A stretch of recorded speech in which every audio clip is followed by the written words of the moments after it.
Spoon எண்ணெய் ஊற்றிக்கலாம். எண்ணெய் காஞ்சிடும்.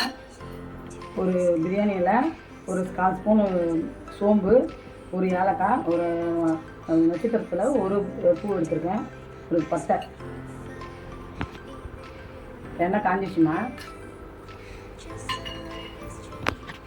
நம்ம வெங்காயம் போட்டுக்கலாம். கருவேப்பிலை போட்டுக்கலாமா, தேவையான உப்பு போட்டுக்கலாம். கொஞ்சம் மஞ்சள் பொடி போட்டுக்கலாம்.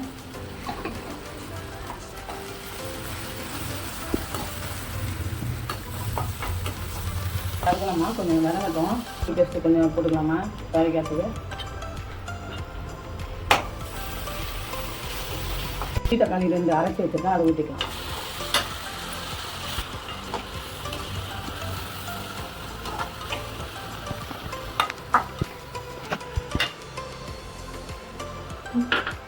இது சிக்கன் மசாலாமா கொஞ்சமாக போட்டிருக்கேன், ஒரு 1/4 ஸ்பூன் போட்டிருக்கேன்.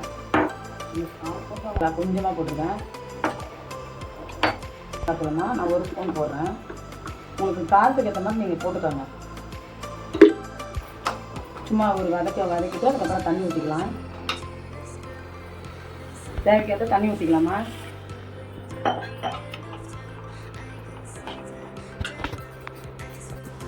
இன்னும் கொஞ்சம் ஊற்றிக்கலாம் தண்ணி. உங்களுக்கு எவ்வளோ வேணுமோ அவ்வளோ ஊற்றி வைக்கணும். இது ஆள் கணக்கில் நீங்கள் ஊற்றிக்கலாம்.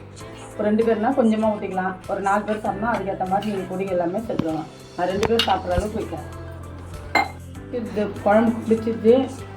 இப்போ நம்ம தேங்காயில் நான் கொஞ்சமாக சோம்பு, கொஞ்சம் வெங்காயம் போட்டு அரைச்சி வச்சுருக்கேன், அதை ஊற்றிக்கலாம்.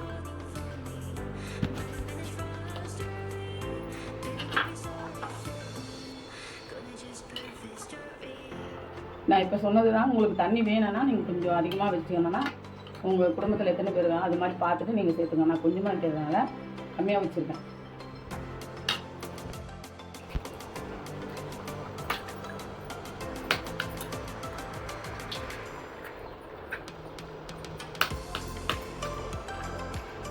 சிம்பிளாக இருந்தாலும் நல்லா டேஸ்ட்டு நல்லாயிருக்கும். எப்படி இருக்குன்னு சொல்லுங்கள். இப்போ கொஞ்சம் நேரம் கலராதிங்க. ஒரு 5 நிமிஷம் நல்லா கொதிக்கிட்டோம். அதுக்கப்புறம் லைட்டாக அப்படியே திருப்பி விடணும், இல்லைன்னா முட்டை கரைஞ்சிரும். இதை ட்ரை பண்ணிவிட்டு எப்படி இருக்குன்னு சொல்லுங்கள்.